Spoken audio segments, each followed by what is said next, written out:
Boys, the plan is simple. Wait, wrong intro. Welcome back into another Dragon Ball Supercar game video, and today I actually want to talk about Soul Striker. And I know you're seeing the title and you're probably saying there's no issue with Soul Striker, but let me try to explain throughout the video. Way back when, years ago, I actually made a video on Super Saiyan 3 and how there was a problem, and that kind of got a little bit of traction and as well as reactions and things like that.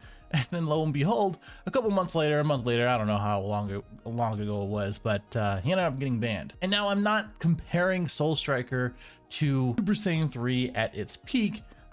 Those are really two different leaders, and Super Saiyan 3 was just generically super strong and just an issue with the game. Soul Striker, on the other hand, isn't really too much of an issue with the game itself, but an issue with Blue. There is a weird balance in the game right now where you kind of want to play the strongest deck, but also enjoy it.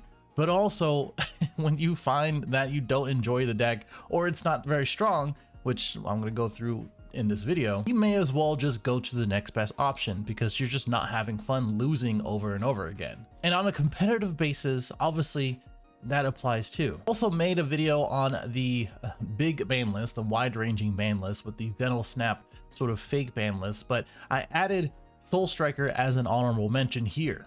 Soul Striker, kind of a thing of, again, being a generic, really strong leader.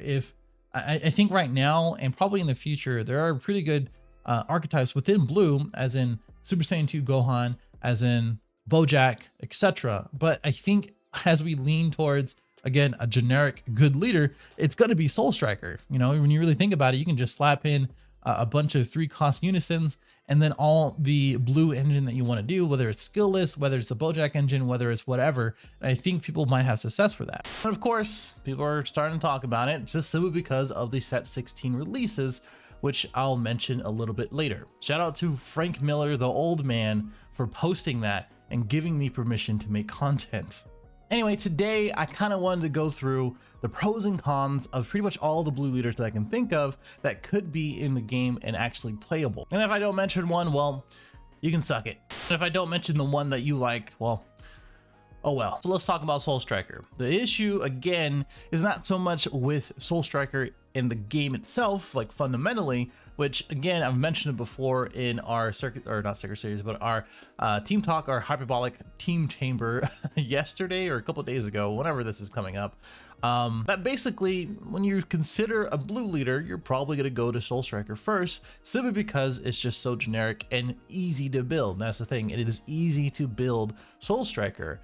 And I mentioned it before, you can kind of throw in an engine, throw in a bunch of unisons, and then there you go. It's up to Bandai at this point to really think about the designs that they want to put out for Blue, making it playable, interactive, and fun, but also if it interacts with Soul Striker. Do you pick those archetypes and as well as those leaders instead of Soul Striker and putting those engines in there? And of course, we've seen a lot more things being leader locked, either Blue or a specific trait leader. And I kind of like that. The good example is probably Red U7 Goku. The leader is pretty okay, and the deck itself and the support is actually very good.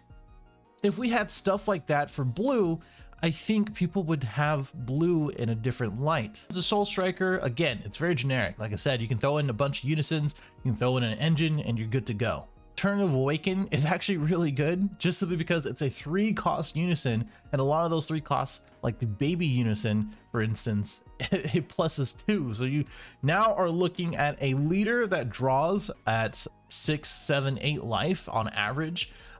You swing and draw an untapping 2, getting back to those 3 energy that you just got. You have a 5-marker unison, so the opponent has to get rid. So it's very strong, right? And again, things that are strong in the game are not an issue. I'm going to repeat that over and over again because people in the community are so fixated on different things like that. It is kind of strong against hand control, and I've said this before. When you're trying to design a game, I feel like you shouldn't have a matchup that's even, or at least super strong or even on everything. Blue should have a pretty bad matchup at least against green or hand destruction. That's the theory. That's kind of how the game has been since the beginning. But because you get to awaken early, you get to draw those cards, and you get to use Great Ape Saiyan Instincts pretty much for free with the leader swing, it usually doesn't have too much of an issue in a best of 3. And of course, the energy manipulation, which I mentioned before. The cons, you are a little bit unison reliant, and Zamasu super combo is a little bit of an issue too, because if you get tapped down as far as your leader goes, I mean, part of the time you're going to be playing something and then swinging with your leader, so not really that big of a deal. All right, moving on to Vegeta Ramp, pretty much my pick as far as a blue leader. I love Soul Striker. I like Soul Striker quite a lot, but I really do like Vegeta Ramp, and this is my, like I said, this is my pick. If Soul Striker went away, Vegeta Ramp is probably the next best thing for me. I don't know about everybody else, but he does have really good ramping ability. The fact that it comes from your deck instead of your hand or anywhere else that is a negative resource. Your deck is probably the best resource to do that instead of your hand, your life, your drop, etc. It does have a really good strong end game because he kind of leans on that Android 17. I don't think there's another deck that plays Android 17, the 7-drop critical deflect boy, better than Vegeta Ramp, honestly. And he has a really good strong curve. He has options with the Boo Unison, the Kale 5-drop, a lot of cool 1-drops in between those things, and as well as just overall not too bad support as far as the things that are specific to him as a blue leader, that is. Because in the cons, direct support for the Vegeta leader itself, from the Unison to the 6-drop to the 4-drop that plays the 6-drop, or the Goku Unison, I forget the name of it, but I'll put it on the screen if I remember here. All of those things are kind of weak. You kind of lean towards more of the blue things, if anything. He does have a lack of hand advantage early on, so if Cell Surge is still running around and the hand destruction is still running around, he does kind of struggle with that. You have to sort of ramp up, well, I guess that's the whole point of the deck, but curve out into a pretty decent hand, and that's where he really shines. You also lean towards the UI Goku card, the extra card, and if you don't see it, it's kind of a bad issue. Yeah, that's really about it. SS2 Son Gohan, the vanilla Soul Striker boy. He has a really cool alternative awakening. He is kind of a mini Soul Striker because you do untap 1 and place something back into your energy. He has really good board presence, honestly, because of the two cost skillless cards that are 20Ks. Some decks are a little bit, they can't really handle those things, but other decks, it's like, it doesn't really do enough, and that's where the cons come from. You set up a lot of skillless, you play a lot of cool blue stuff, you lean into the Baby Ape and Hatchak, and as well as the finisher in the Gohan.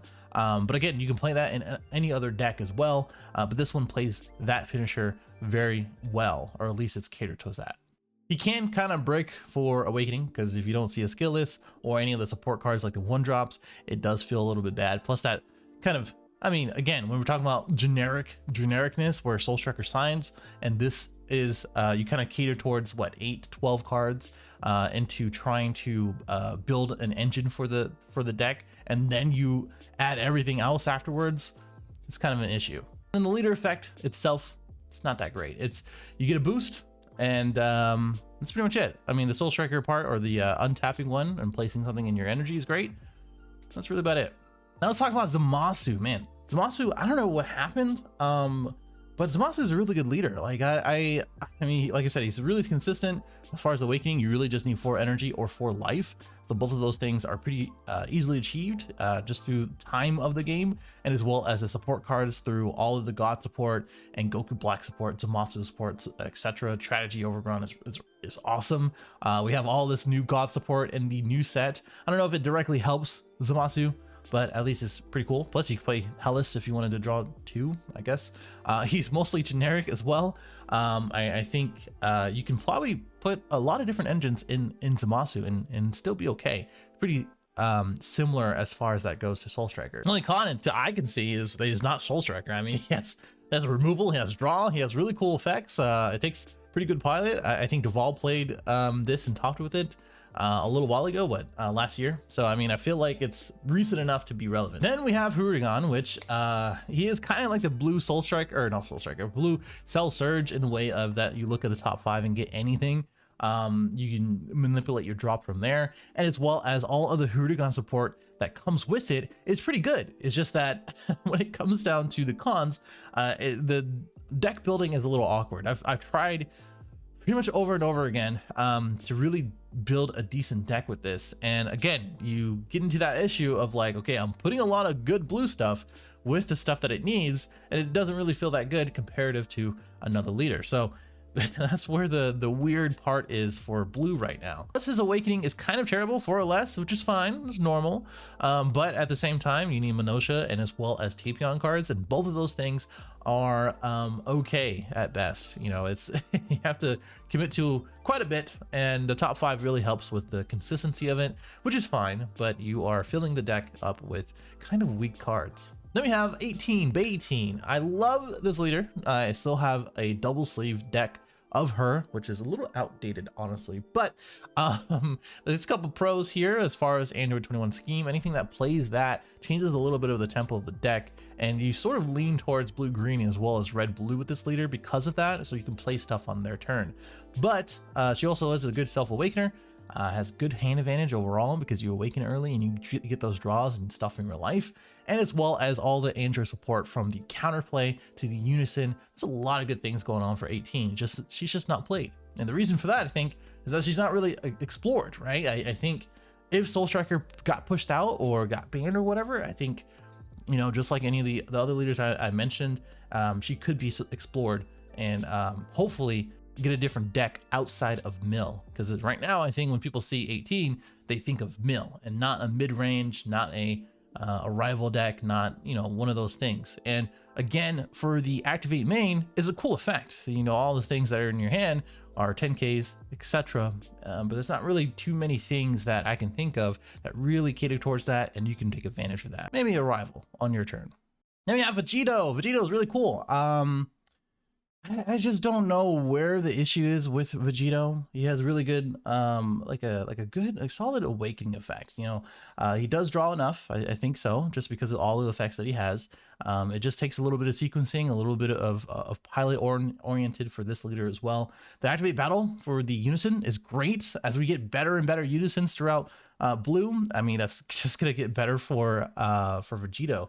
And then we also have, for the cons, you do have to be catered towards blue cards, but which is not that big of a con, honestly. I was kind of cherry picking there simply because it is a blue leader and the blue effects make sense. And he's a little unexplored as well. So I think people should give Vegeta a little bit of a chance. Then we have Kabba, pretty recent. And this is the trend that we're getting into, where the pros, again, it's really cool. Two cost unison awakening.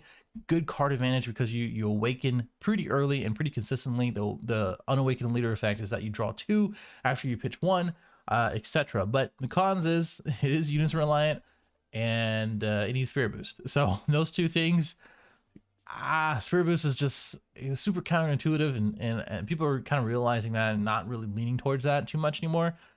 But it is what it is, I guess. You do have to lean towards Universe 6 to really take advantage of the leader as well, which can be a little bit clunky with blue, yellow, and as well as all of the blue kind of okay U6 cards.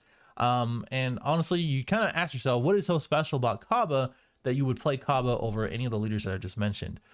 I mentioned it before, where I think blue should have stuff like red U7 Goku that just came out in set 16, but you have to make it worth it make it to be worth it playing as far as that archetype. And I don't think the blue U6 stuff is worth playing for Kabba, at least not right now. We have honorable mentions. So we have the promo Vegeta, the new Goku, Soul Striker Goku. He's just a god Goku, and he has the switch one of your mono blue energy to active mode effects.